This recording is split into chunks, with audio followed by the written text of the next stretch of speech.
اس کو ہر لحاظ سے، تعلیم کے لحاظ سے، سوسائٹی کے لحاظ سے، اور سیکوینسنگ کی بات ڈاکٹر صاحب نے کی. میں آگے جا کر میری ایک تھوڑی سی پریزنٹیشن ہے، اس میں یہ بھی ہو جائے گا. آپ کے پینل کا جو کوشچن ہے کہ زبانیں مر رہی ہیں، اب میری گزشتہ 20 سالوں میں نے خود دیکھا ہے 3 زبانیں نارتھ میں، شمالی پاکستان میں میرے سامنے مر چکی ہیں. ایک بدیشی، ایک چیلوسو اور ایک گاورو. یہ تینوں زبانیں 10 سال 15 سال پہلے موجود تھی، اب وہ نہیں ہے، اب مر چکی ہیں. تو زبانیں ظاہر ہے مر رہی ہیں، لیکن اب ان زبانوں کو ہمارے ریاست کی سطح پر کیا ہوتا ہے وہ سب کو معلوم ہے، یا آئیڈیالوجیکل جو کنفیوژن ہے وہ بھی یہاں مشتاق صاحب نے بتا دیا. آیا لوگ خود کیا کر رہے ہیں؟ میں اس پر تھوڑی سی بات میں کر لوں گا پریزنٹیشن میں، کہ لوگ خود اپنے طور پر کیا کر رہے ہیں پرائیویٹلی. تو یہ دیکھتے ہیں.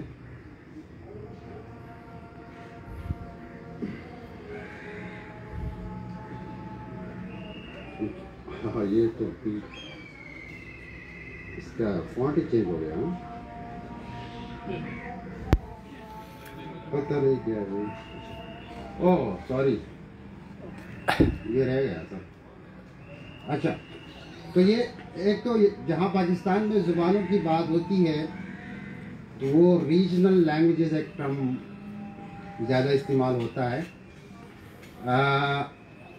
علاقائی زبانیں، اور اس سے مراد لی جاتی ہے پنجابی، پشتو، بلوچی، سندھی اور براوی کسی حد تک. لیکن جو ان زبانوں کے علاوہ جو زبانیں بولی جاتی ہیں اور پاکستانی بولتے ہیں، ان زبانوں کے بارے میں بہت کم لوگوں کو پتہ ہوتا ہے.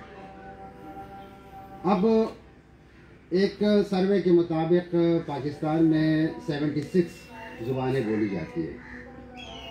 انہوں نے کچھ ڈائلیکٹس کو، بہت ہی الگ ڈائلیکٹ، جس طرح پشتو شمالی ہے، پشتو جنوبی ہے، وہ بہت مختلف ہے، تو انہوں نے 2 زبانیں ان کو شمار کیا ہے. لیکن اگر دوسرے لحاظ سے دیکھا جائے، قومیت کے لحاظ سے، تو پاکستان میں 66 زبانیں بولی جاتی ہے. 5 زبانیں سب کو معلوم ہیں اردو سمیت، باقی زبانیں معلوم نہیں. اب ان زبانوں میں شمالی پاکستان، جس کو میں بالائی خیبر پختونخوا اور گلگت بلتستان کہوں، وہاں صرف 30 زبانیں وہاں بولی جاتی ہے پشتو کے علاوہ. پشتو ظاہر خیبر پختونخوا میں ایک بڑی زبان ہے، اس کے علاوہ اس ریجن میں شمالی پاکستان میں 30 زبانیں بولی جاتی ہیں. اب ان زبانوں کے بارے میں ظاہر طارق رحمان صاحب نے بہت ہی بنیادی کام کیا 80s میں، language and politics in Pakistan لکھ کر، اور اس نے پنجابی، پشتو، سندھی، ان میں جو زبانوں کی تحاریک چلی، یا بنگالی بھی، ان کے حوالے سے ہسٹوریکل کام کیا، تاریخی کام کیا. اب دیکھ لے گا، ہو گیا شاید.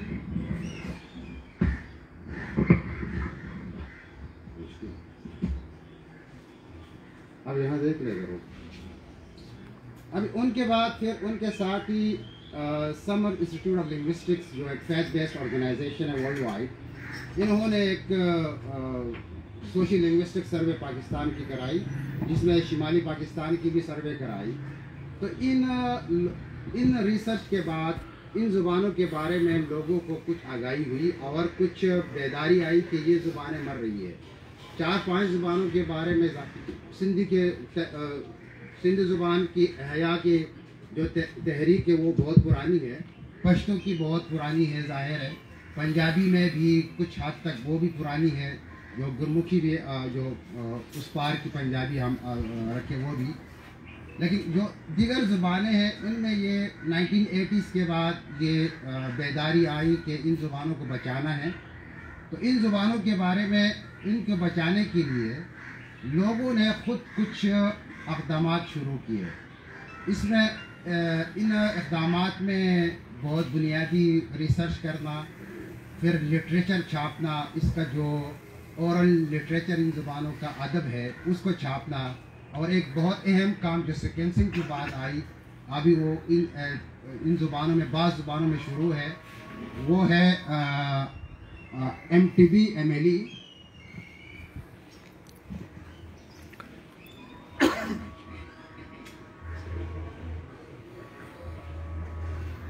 ٹیکنالوجی کا مطلب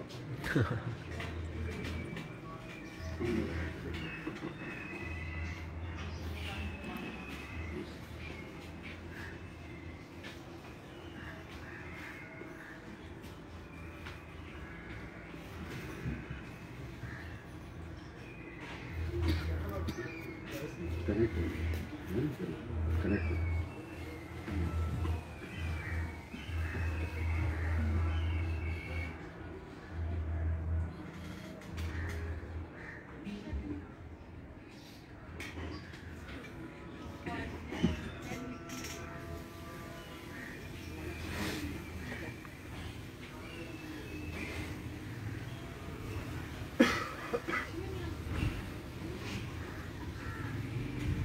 تو ایک ماڈل ہے جو سر نے بات کی کہ اگر ہم زبان کو بچا کر پریزرو کر کے کسی میوزیم میں رکھے اور اس کو ایک نوادر چیز بنا کر رکھے اور یا اس کو ہم ایک جو انسانوں کی زندگی میں استعمال کریں، یہ بھی زبانوں کو میرے خیال میں میوزیم میں رکھنا بھی بہتر ہے. جس طرح کسی کہیں ایک زمانہ بھی آ سکتا ہے شاید وہ زبان روایت بھی کی جا سکتی ہے، ہیبرو کی بات جو ہے، لیکن جو ہم جو کر رہے ہیں وہ ریوائٹلائز، یعنی ان زبانوں میں زندگی پھونکنا، ان کی احیا کرنا.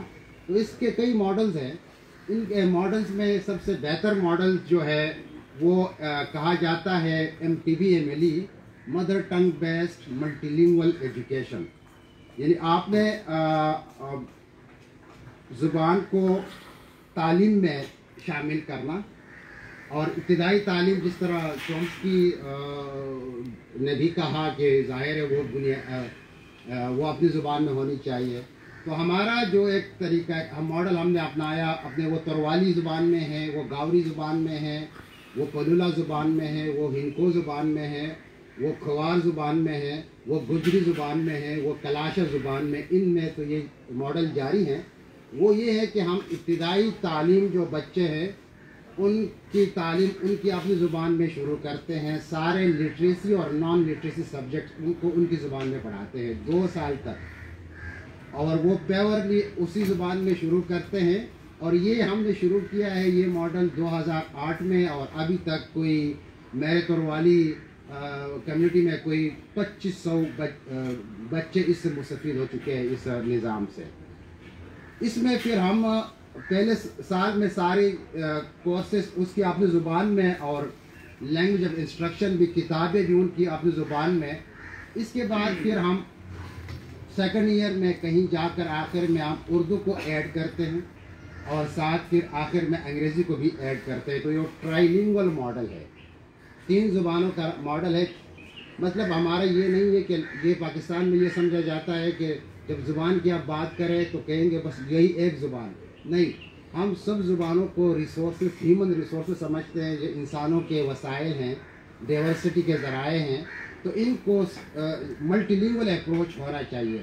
تو اپنی زبان میں شروع کر کے پھر اردو اور انگلش کو اس کے ساتھ ملاتے ہیں، اور آہستہ آہستہ پھر ایک لینگویج پروگریشن پلان ہوتا ہے. جب جو ہی بچہ اگلے گریڈ میں جاتا ہے تو مدر ٹنگ کا وہ جو فیصدی مقدار ہے وہ کم ہو جاتا ہے، اور پھر دوسری زبانوں کا زیادہ ہو جاتا ہے.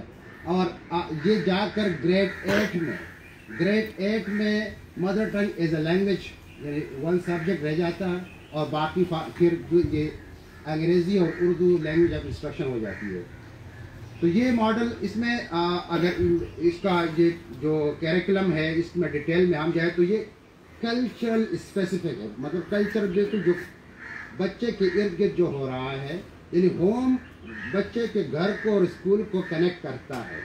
اور اس میں جو کورس ہم نے بنایا ہے وہ اس طریقے سے ہیں کہ جتنے بھی ہمارے کلچر ایکٹیویٹیز ہوتی ہیں بچے کو دکھائی دیتا ہے یا وہ گھر میں پریکٹس کرتا ہے، تو اسکول میں بھی وہی چیزیں اس کے ساتھ شامل ہو جاتی ہے.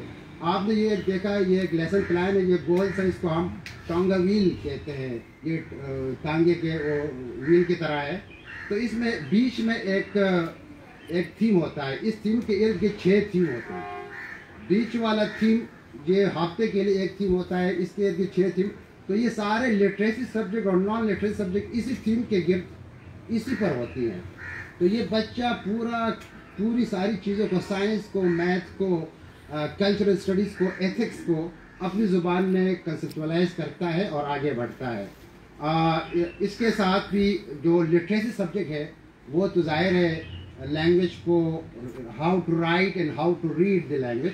اسپیکنگ تو ان کی شاید کافی حد تک بہتر ہوتی ہے گھر میں, لیکن ان کو لٹریسی پڑھانا اس کو سکھایا جاتا ہے ان بچوں کو. تو یہ ہمارا ایک چھوٹی سی کوشش, جو میں نے یہ کہا کہ ایک تو زبانیں ظاہر مر رہی ہیں, لیکن کسی حد تک کہیں نہ کہیں لوگ خود اپنے طور پر اپنی زبانوں کو بچانے کی کوشش کرتے ہیں. اور زبانوں کا تعلق شناخت کے ساتھ, آئیڈینٹی کے ساتھ بہت زیادہ گہرا تعلق ہے. کئی لوگ اس کو بھی کرٹیک کرنا چاہیے کہ آیا زبان شناخت ہے یا نہیں ہے, کیونکہ شاید اگر ہم پاسٹ میں چلے جائیں, ہمارے سب کانٹیننٹ میں دیکھیں کہ وہاں ملٹی لنگوالزم کیسا تھا, وہاں زبان شناخت کی علامت تھی یا نہیں تھی, یا یہ کوئی کالونیل کنسٹرکٹ ہے, یہ زبان کو شناخت کے ساتھ جوڑنا, یہ بھی اس کو بھی کرٹیک کرنا چاہیے. لیکن مارکر تو ہے شناخت کا. تو ہم یہ بھی کرتے ہیں کہ لوگوں کو ان کی پاسٹ ہسٹری میں ریسرچ کروانا, ان کو شناخت دلانا, تاکہ وہ اپنی زبان پر فخر اور اپنے کلچر پر فخر محسوس کر سکیں. آخر میں پھر کوشچن آنسر میں ہم شاید مزید کچھ باتیں کریں گے. میں دیکھتا ہوں اگر یہ ایک چھوٹا سا ویڈیو ہے یہ پلے ہوتا ہے یا نہیں ہوگا. یہ چھوٹا سا ویڈیو تھا, ایک ڈاکومنٹری ہمارے ماڈل پہ, اس میں لنک نہیں ہوا شاید. تو یہ ہم بحرین سوات میں یہ کر رہے ہیں. میں نے کہا کہ 6-7 زبانوں میں تو یہ ماڈل چل رہا ہے ابھی, دوسروں میں بھی یہ کافی حد تک لوگ کوشش کر رہے ہیں کہ اس ماڈل کو اپنایا جائے. اور کچھ کمیونٹی بیسڈ آرگنائزیشن ہیں, جس طرح ہمارا آرگنائزیشن ہے.